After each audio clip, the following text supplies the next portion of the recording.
যে দলটি বাংলাদেশ আওয়ামী লীগ জাতির পিতা বঙ্গবন্ধু শেখ মুজিবুর রহমানের নেতৃত্বে সংগ্রাম করে স্বাধীনতা অর্জন করেছে, আজকে সেই দলকেই নিষিদ্ধ ঘোষণা করার চক্রান্ত এবং নিষিদ্ধ ঘোষণা করেছে। মিছিল কোনো রকম কিছু করা যাবে না। আর কারা করেছে? যারা সন্ত্রাস করে জঙ্গিদের সাথে নিয়ে গণতন্ত্র ধ্বংস করেছে, ক্ষমতা দখল করেছে। ডক্টর ইউনূস, তার কোনো জনগণের ম্যান্ডেট নাই, সে কোনো নির্বাচিত জনপ্রতিনিধি না। সে যে পদটা দখল করেছে, এই পদে কোনো অস্তিত্ব সংবিধানে নাই। শুধুমাত্র জঙ্গি আর সন্ত্রাসীদের দ্বারা চক্রান্ত করে, গভীর চক্রান্ত এবং সন্ত্রাস করেই সে এই পদটা দখল করে বসে আছে। এবং এসে এখন আমাদের কি আওয়ামী লীগকে নিষিদ্ধ করবে, অর্থাৎ মুক্তিযুদ্ধের চেতনা নষ্ট করবে। একে একে মুক্তিযোদ্ধাদের, তাদের উপর অত্যাচার নির্যাতন, আওয়ামী লীগের উপর অত্যাচার নির্যাতন, আমাদের আওয়ামী লীগ সহযোগী সংগঠনের নেতা কর্মী, তাদের উপর চরম নির্যাতন, হামলা মামলা দিয়ে প্রতিনিয়ত নির্যাতন করে যাচ্ছে। জুলাই মাসের 7 তারিখ থেকে যে আন্দোলন শুরু করেছিল, কোটা বিরোধী আন্দোলন, সে আন্দোলনে তো এদেরকে কোনো রকম বাধা দেওয়া হয়নি। 14 জুলাই পর্যন্ত একটা টোকাও পড়েনি তাদের উপর। কিন্তু 15 জুলাই থেকে যখন ওই মিছিলে গুলি করা, পুলিশ হত্যা করা, মেট্রো রেল সহ বিপিসিবি ভবন, বিআরটিসি ভবন, আমাদের সেতু ভবন, প্রত্যেকটা এরকম আরো সমস্ত অনেক, কত নাম বলবো, সব জায়গায় আগুন দেওয়া শুরু হলো। আর একদিকে অগ্নিসংযোগ, একদিকে হত্যা।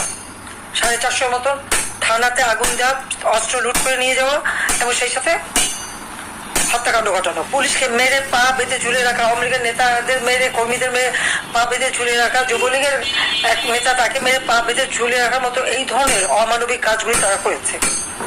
আর সেই অবস্থায় এখন আওয়ামী লীগের উপরে হামলা মামলা সবকিছু করে, অত্যাচার নির্যাতন করে আওয়ামী লীগকে ব্যান করে, নিষিদ্ধ করে।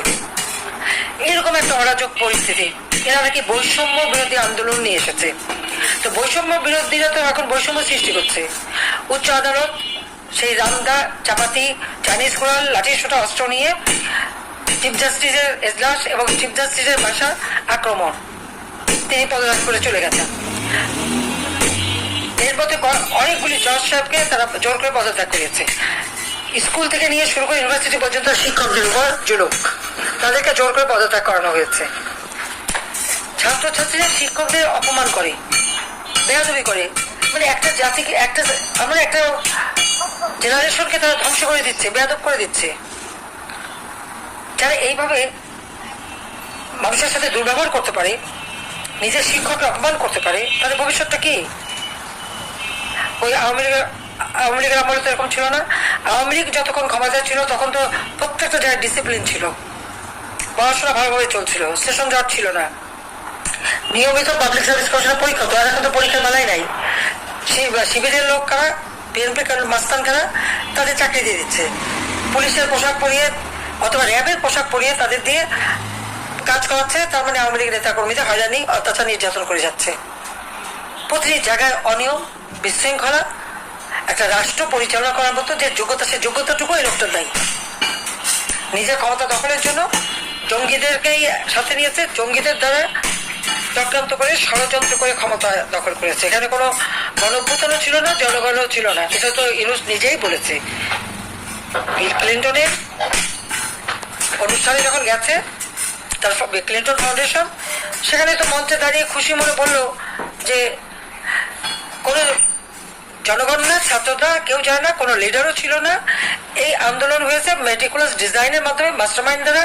মাস্টারমাইন্ডকে যে যিনি, তাকে আবার মঞ্চে নিয়ে পরিচয়ও করিয়ে দিল এবং নিজেই হাতে তালি দিল খুশি হয়ে যে এই মেটিকুলাস ডিজাইন করে চক্রান্ত করে শেখ হাসিনাকে ক্ষমতা থেকে সরাতে পেরেছে এবং তিনি ক্ষমতাটা দখল করেছেন।